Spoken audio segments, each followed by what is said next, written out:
A very good morning to one and all. So last class we have seen, so this is urea cycle part 2. Hope all of you are fine. So in last class we have seen about the what is urea cycle.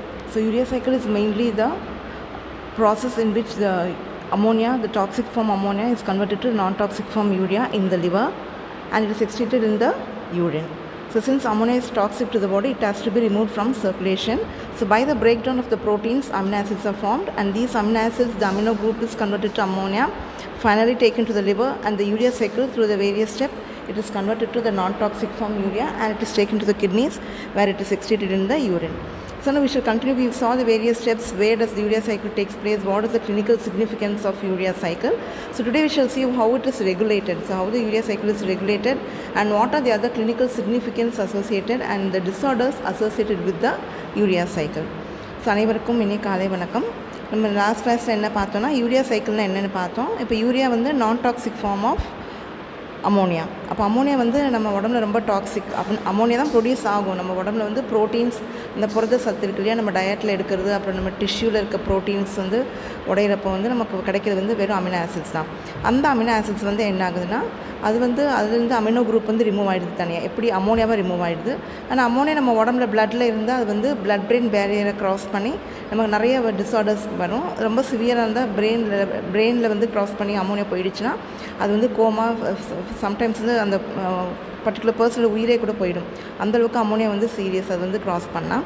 அப்போ அது வந்து இமீடியட்டாக என்ன பண்ணால் ammonia தான் form ஆகும். அப்போ ammonia form ஆகிறது வந்து லிவருக்கு எடுத்துகிட்டு போய் அங்கே அந்த யூரியா சைக்கிளில் வந்து நான் டாக்ஸிக் ஃபார்ம், அதான் நச்சுத்தன்மை இல்லாத யூரியாவாக கன்வெர்ட் ஆகிட்டு அந்த யூரியா வந்து எங்கே போகுது, கிட்னிக்கு எடுத்துகிட்டு போய் யூரினில் அப்படியே எக்ஸ்ட்ரீட் ஆகுதுங்கிறத நம்ம லாஸ்ட் கிளாஸில் பார்த்தோம். இப்போ இன்றைக்கி என்ன பார்க்க போகிறோன்னா, இப்போ அதில் வந்து செகண்ட் பார்ட்டு பார்க்க போகிறோம். யூரியா சைக்கிள் எப்படி நடக்குது, எங்கே நடக்குது, எதுக்கு நடக்குது, என்ன சிக்னிஃபிகன்ஸுங்கிறத பார்த்தோம். இப்போ இன்றைக்கி நம்ம என்ன பார்க்க போகிறோன்னா, அந்த யூரியா சைக்கிள் வந்து எப்படி ரெகுலேட் ஆகுது, அதுக்கப்புறம் வந்து அந்த ரெகுலேட்டர் யூரியா சைக்கிள் வந்து என்ன டிஸார்டர்ஸ், இப்போ சப்போஸ் அதில் ஒரு என்சைம் டெஃபிஷியண்ட்டாக இருந்தால் என்னென்ன டிஸார்டர்ஸ் வரும், அதனால் என்னென்ன டிசீசஸ் வரும் அப்படிங்கிறது. So first we'll see about the regulation. So you have two different types of regulation. So if you take any metabolic pathway or cycle, regulation is very very important, because if you take any product that is formed, so whatever it is, it like for example glucose, urea, creatine, uric acid, so all this end product of any one breakdown of any one biomolecule. Okay, so what happens if the final end product is formed? So we have the normal reference ranges. It's okay, this is a normal glucose level, normal protein level. So which means that any product that is formed in our body as a result of the metabolism, so only a required amount should be formed. So excess should not be formed. So so it has to be regulated. So the whole process has to be regulated. So that is a regulation.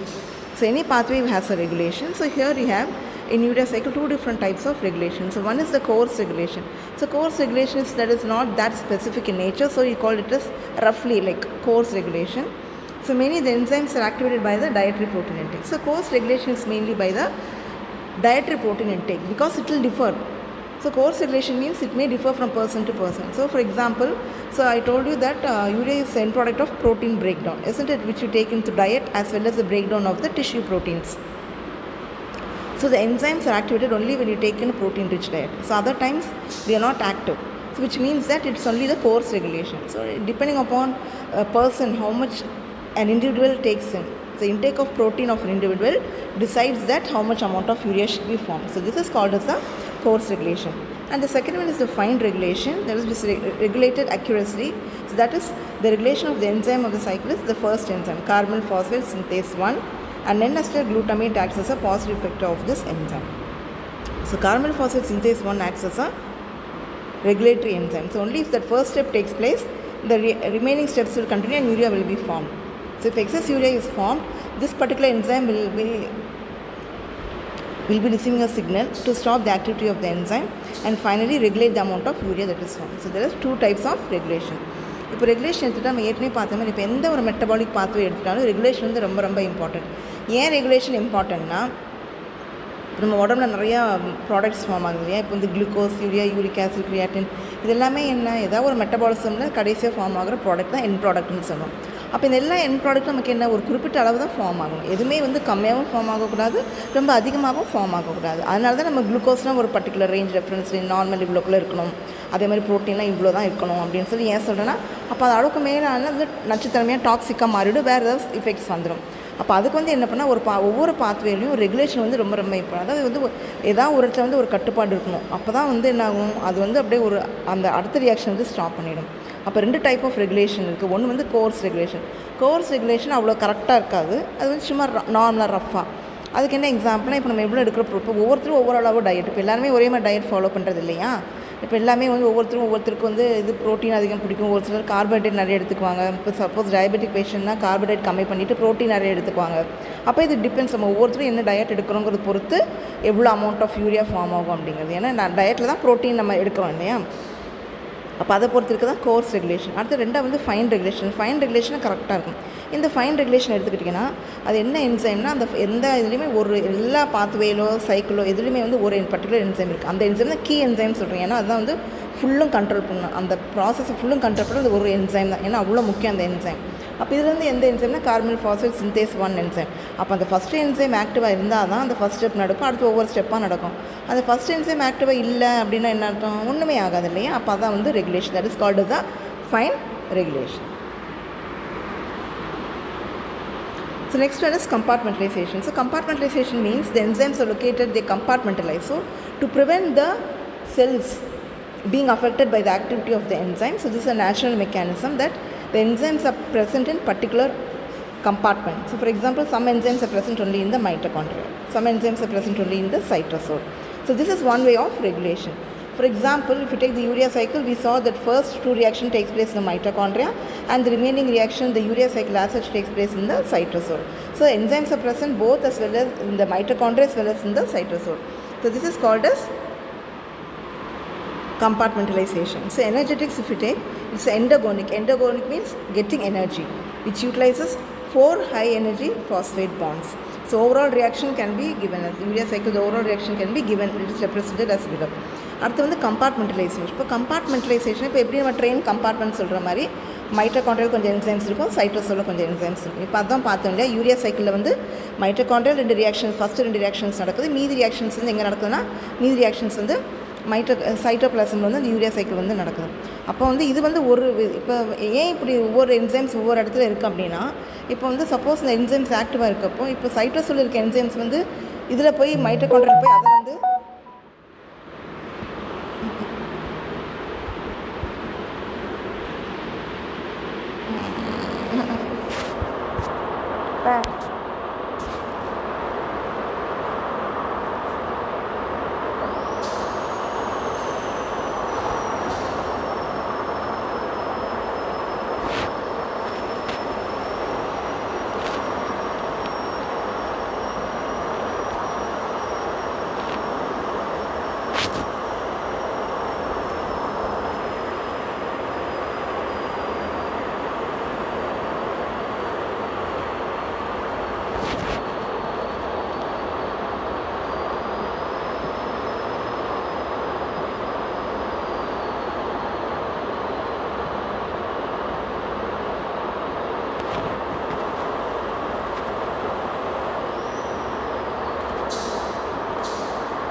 So கம்பார்ட்மெண்டலைசேஷன்னா அது ஒரு விதமான regulation. Okay, next clinical significance of urea cycle. So urea is synthesized in the liver and excreted by the kidney. So mainly it's the non-protein nitrogenous substance, the blood, and the other two so urea is a type of non-protein nitrogenous substance.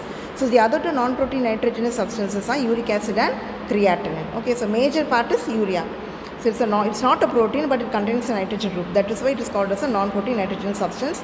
And in some countries, you have the values will be given as BUN, capital BUN, which means blood urea nitrogen. It's nothing but the level of urea. In some countries, it is represented as BUN. So urea will diffuse freely in and out of the cell. So mainly when a person takes more amount of protein in the diet, the urea level will naturally increase. And blood urea concentration increases with age. So as age advances, the blood urea concentration also increases. So increase in the blood is called uremia, whereas it occurs under increased tissue catabolism associated with negative nitrogen balance, like wasting disease, thyrotoxicosis, leukemia. So if more amount of protein, the tissue protein is broken down in muscle wasting disease, so what happens, that will naturally cause more amount of urea to be formed and causing uremia. Okay, this is the clinical significance of urea. That is the urea cycle. So urea சைக்கிளோட clinical significance என்னென்னா, urea எதில் synthesize ஆகுது, ஏற்கனவே சொன்ன மாதிரி லிவரில் synthesise ஆகி கிட்னியில் excrete ஆகுது. அப்போ யூரியா தான் நான் ப்ரோட்டீன் நைட்ரஜனஸ் சப்ஸ்டன்சஸில் வந்து மேஜர் பார்ட் வந்து யூரியா தான். அப்போ நான் ப்ரோட்டீன் நைட்ரஜனஸ் சப்ஸ்டன்சஸ்னால் 3 இருக்குது. It's very important for viva. So 3 இருக்குது. ஒன்று வந்து யூரியா, ஒன்று வந்து யூரிக் ஆசிட், இன்னொன்று வந்து கிரியாட்டினின். இந்த 3ல் வந்து இம்பார்ட்டன்ட் வந்து யூரியா தான். யூரியா தான் நிறையா போர்ஷன் இருக்குது. ஓகேவா? இப்போ அது வந்து அப்போ ஏன் நான் ப்ரோட்டீன் நைட்ரஜனஸ் சப்ஸ்டன்சஸ் சொல்கிறோம் அப்படின்னா, அது வந்து ப்ரோட்டீன் இருக்குது, அப்புறம் வந்து ப்ரோட்டீன் இல்லை, ஆனால் வந்து அது ப்ரோட்டீன் இல்லாமல் அது வந்து நைட்ரஜன் குரூப் இருக்குது, ஆனால் அது ப்ரோட்டீன் கிடையாது. ஓகேவா? இப்போ ப்ரோட்டீன் நைட்ரஜன் குரூப் இருக்குது, ஆனால் ப்ரோட்டீன் இல்லாததுனால it's not a protein molecule. அதனால் வந்து நான் ப்ரோட்டீன் நைட்ரஜன் சப்ஸ்டன்சஸ் சொல்கிறோம். அப்போ ஒரு சில கண்ட்ரீஸில் வந்து என்ன பண்ணுவாங்கன்னா, பிளட் யூரியான்னு சொல்கிறது வந்து பிளட் யூரியா நைட்ரஜன்னு சொல்லுவாங்க. BUN கேபிட்டல் பண்ணுனா அது வேறு எதுவும் நம்ம நினச்சிடக்கூடாது. நம்ம நாட்டில் வந்து யூரியாங்கிற வேல்யூ வந்து வேறு கண்ட்ரீஸில் வந்து என்ன சொல்லுவாங்கன்னா, பிளட் யூரியா நைட்ரஜனாக சொல்லுவாங்க. அவ்வளோதான். அப்புறம் மெயினாக யூரியா வந்து என்ன, பிளட்டில் வந்து வெளியே போகும், திருப்பி வந்து ஈஸியாக வந்து டிஃப்யூஸ் ஆகும்.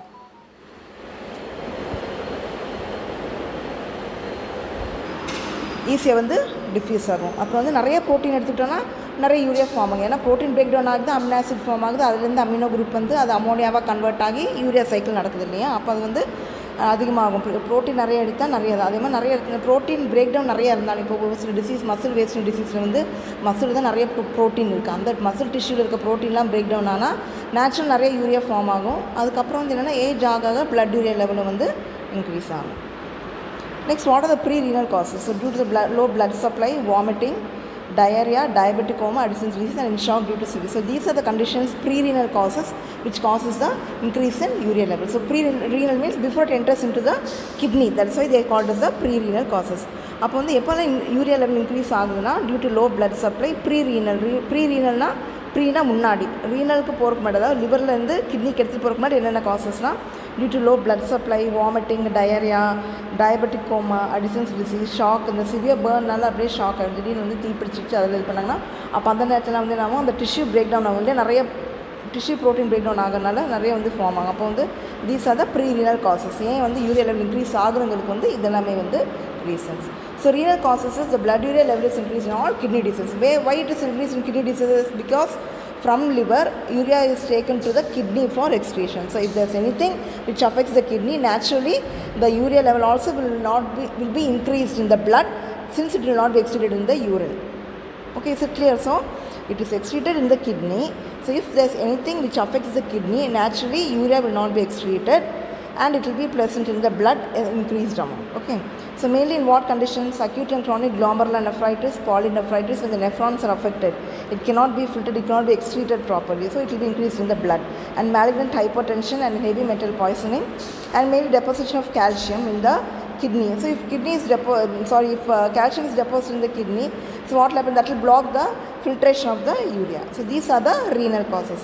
அப்போ ரீனல் காசஸ் என்னென்னு பார்த்தா, கிட்னி என்ன அஃபெக்ட் பண்ணாலும் யூரியா லெவல் வந்து அஃபெக்ட் ஆகும். யூரியா வந்து எக்ஸ்க்ரீட் ஆகாது, கிட்னியில் எக்ஸ்க்ரீட் ஆகாமல் என்னாகும், பிளட்டில் வந்து லெவல் வந்து இன்க்ரீஸ் ஆகும். அப்போ என்னென்ன கண்டிஷன்னா, குளோமருலோனெஃப்ரைட்டிஸ், இந்த நெஃப்ரான்ஸ் அஃபெக்ட் ஆனாலுமே அது வந்து ஒழுங்காக எக்ஸ்க்ரீட் ஆக முடியாது. பாலினெஃப்ரைட்டிஸ், நெஃப்ரோட்டிக் சிண்ட்ரோம், ஹைப்பர் டென்ஷனில் இருக்குது, அது ஏதாவது ஹெவி மெட்டல் மர்க்குரி, அது மாதிரி ஏதாவது வந்து லெட்டில் பாய்சனிங், அதாவது கம்பெனி ஃபேக்ட்ரியில் ஒர்க் பண்ணுறதுக்கு ஏதாவது அது மாதிரி பாய்சன் ஆனால் கூட அப்போ வந்து என்ன ஆகுனா, கிட்னி வந்து ஒழுங்காக ஃபங்க்ஷன் ஆகும். கிட்னி அஃபெக்ட் ஆனாலே யூரியா வந்து கிட்னியில் எக்ஸ்க்ரீட் ஆகாமல் என்னாகும், யூரியில் எக்ஸ்க்ரீட் ஆக முடியாமல் பிளட்லேயே லெவல் அதிகமாகும். ஓகே, இதெல்லாம் வந்து renal causes. Post causes are mainly due to obstruction. So once after it enters into the kidney, while coming out, while passing the urine, if there's any problem like obstruction of flow of urine and reduction in the effective glomerular filtration rate, so this will cause an increased level of urea. So it will not be excreted, so it will be remaining in the blood. Then enlargement of the prostate, if there's any stones in the urinary tract, so urinary tract will be blocked, so urine will not be passed which contains urea. Okay, urine which contains urea will not be passed. Then also if there are tumors of the blood, there is mainly tumors of the bladder affecting the urethra. So these are all increased levels of urea. So low levels is mainly found in growing infants. The reason is that where is urea synthesized? In the liver. So liver will develop only immediately when a child is born, the liver is not developed that much. So in growing infants, slowly only the liver will develop. So there is a low level of blood urea found, and mainly in the later stages of pregnancy due to the hormonal changes and a low protein and high carbohydrate diet. If you take low protein, naturally very little amount of urea will be formed, and the liver diseases. So urea synthesis takes place in the liver. So if there is anything which affects the liver, that will cause low levels of urea because the liver is affected, the enzymes will not be activated and urea will not be formed, resulting in low level of urea in the blood. Okay. So postrenal காசஸ்னால் அந்த obstruction, அந்த urine flow ஆகிற இடத்துல ஏதாவது obstruction இருந்தது, அப்போ வந்து அப்போது அந்த குளோமரல் ஃபில்ட்ரேஷன் ரேட் அஃபெக்ட் ஆச்சு அப்படின்னா யூரியா லெவல் வந்து ரொம்ப டிக்ரீஸ் ஆகும். ஓகே, இன்க்ரீஸ் ஆகும்.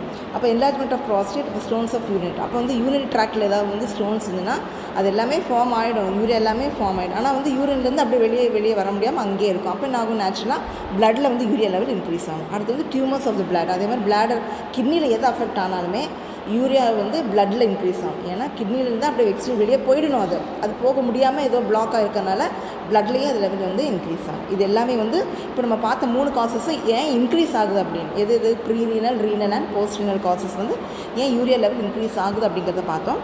Next, low levels of blood urea எப்போ க்ரோயிங் இன்ஃபென்ட்ஸ், இப்போ வளர குழந்தைங்களுக்கு வந்து யூரியா வந்து கம்மியாக இருக்கும். ஏன் கம்மியாக இருக்குன்னா, எங்கே வந்து சிந்தசைஸ் நம்ம பார்த்தோம், நம்ம லிவரில் வந்து சிந்தசைஸ் ஆகுது யூரியா.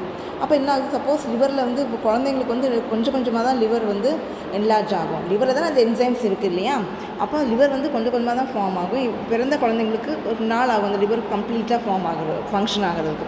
அப்போ வந்து அந்த குழந்தைங்கள வந்து என்னாகும், வளர ஸ்டேஜில் வந்து யூரியா லெவல் வந்து கம்மியாக தான் இருக்கும்.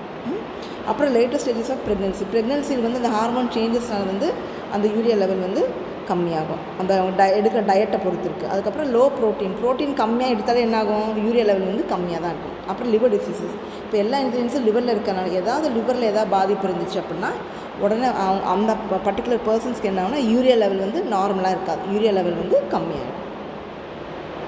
So next, disorders of urea cycle. So disorders means if we saw various enzymes involved in the urea cycle. If there's any defect in any one of those, so it's called a metabolic disease from genetic deficiency of the particular enzyme. So genetic deficiency means there's the particular enzyme will not be formed. It will either have reduced activity or it will be completely inactive. So these are called as metabolic disorders. So metabolic disorders or inborn errors means it is present right from the birth and very rare it cannot be corrected. So there's some defect in the gene itself, in the formation of the enzyme itself. Okay, so substrate of the defect. So what will happen, so in such conditions the substrate on which it acts, so enzyme combines the substrate to form the required product. So when the particular enzyme is defective, so the substrate will not be converted to the required product, it cannot go to the next step. So as a result of which the substrate will be accumulated in the urine. Okay, so you remember that. So that is called as metabolic disorder or inborn errors of metabolism. It can be any metabolism. So it's a genetic defect in which the substrate will be accumulated because the enzyme is inactivated. Okay, so this causes a feedback inhibition of the enzyme. So what happens, the enzyme will be completely inactivated, so that will cause the effect on the next step. So next step cannot proceed further. So the particular product will be accumulated in the either in the urine or in the blood. So this is repeated stepwise.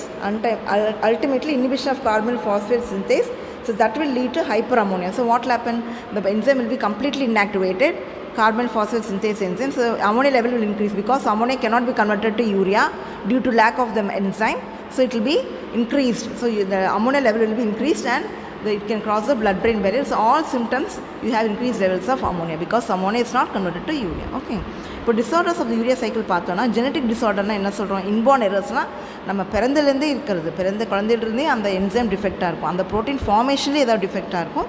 அந்த மாதிரி இது வந்து நம்ம எந்த திருத்தமும் செய்ய முடியாது. ஓகேவா, அப்போ ஜெனட்டிக் டிஃபெக்ட் அந்த பர்டிகுலர் என்சைம் வந்து ஆக்டிவிட்டி கம்மியாக இருக்கும், இல்லைனா அது கம்ப்ளீட் ஆக்டிவிட்டி இல்லாமல் இருக்கும். அப்போ என்ன அந்த மாதிரி இதில் வந்து அந்த பர்டிகுலர் சப்ஸ்ட்ரேட், இப்போ என்சைம் வந்து சப்ஸ்ட்ரேட் கூட கம்பைன் ஆகி அடுத்த ப்ராடக்ட் ஃபார்ம் ஆகும். அப்போ அந்த அடுத்த ப்ராடக்ட் ஃபார்ம் ஆகாது, ஒவ்வொரு ஸ்டெப்பாக அப்படியே அஃபெக்ட் ஆகும். அதுக்கு அப்போ என்ன ஆகுனா, கார்பமைல் ஃபாஸ்பேட் சிந்தேஸ் என்சைம் இருக்கு இல்லையா, நம்ம ரெகுலேட்டரி என்சைம் பார்த்தோம், கார்பமைல் ஃபாஸ்பேட் சிந்தேஸ் என்சைம்.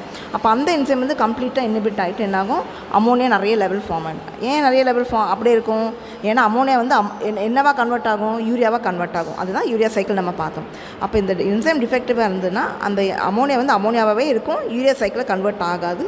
அப்போ அமோனியா லெவல் வந்து இன்க்ரீஸ் ஆகும். அப்போ என்ன சிம்டம் வரும், அமோனியா இன்க்ரீஸ் ஆனால் என்னென்ன வருமோ நம்ம ஏற்கனவே பார்த்தோம் இல்லையா, அந்த பேச்சு சரியாக வராது, கண் பார்வை கொஞ்சம் சரியாக வராது அப்படின்ட்டு அந்த சிம்டம்ஸ் எல்லாமே வந்து இந்த மாதிரி இதில் வந்து வரும். இப்போ என்னென்ன டிஸார்டர்ஸ்ங்கிறது வந்து பார்ப்போம் நம்ம.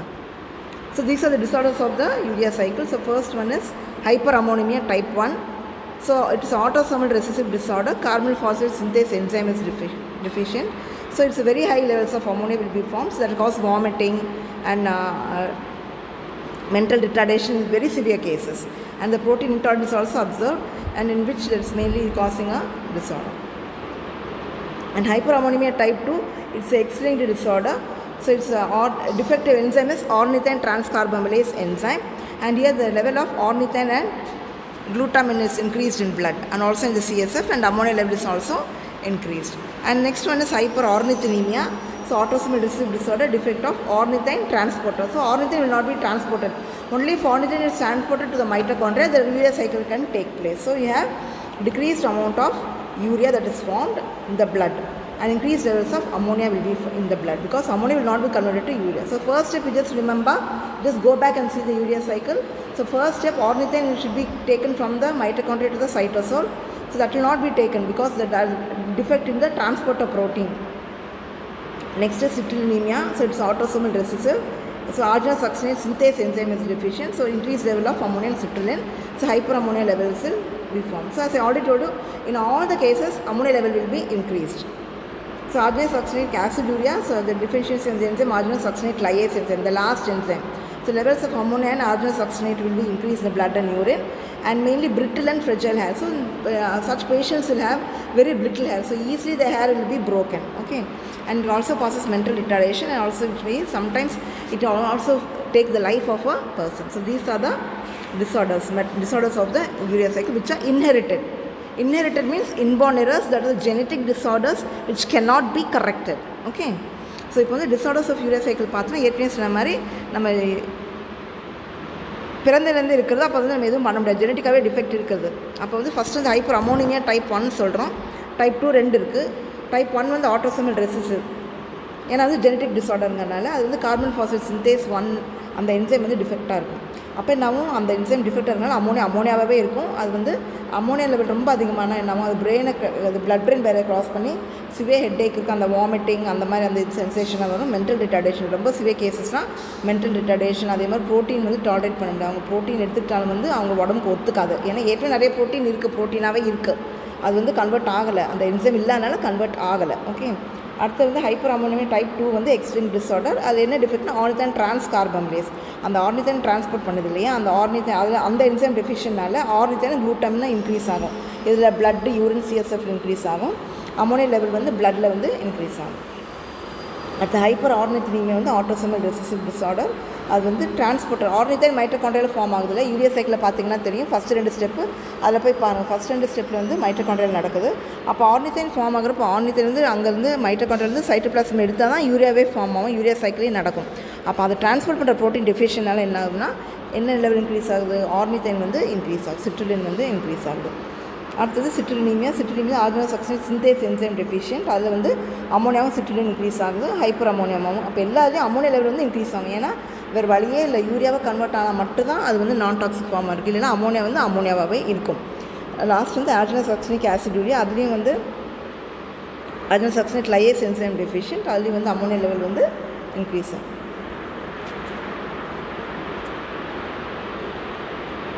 Next வந்து hepatic coma, that is acquired. So what we saw was inherited. Inherited is present right from the birth. Acquired is what you acquire when an adult acquires, maybe due to environment or due to any poisoning or due to other conditions. So they are called as acquired hyperammonemia. So that may lead to hepatic coma. Okay, so hepatic coma is acquired hyperammonemia. So in the liver disease, hepatic failure will occur. So if liver is failure completely, so that will lead to coma and death. That is called hepatic coma and death. So hyperammonemia is one of the features. So if liver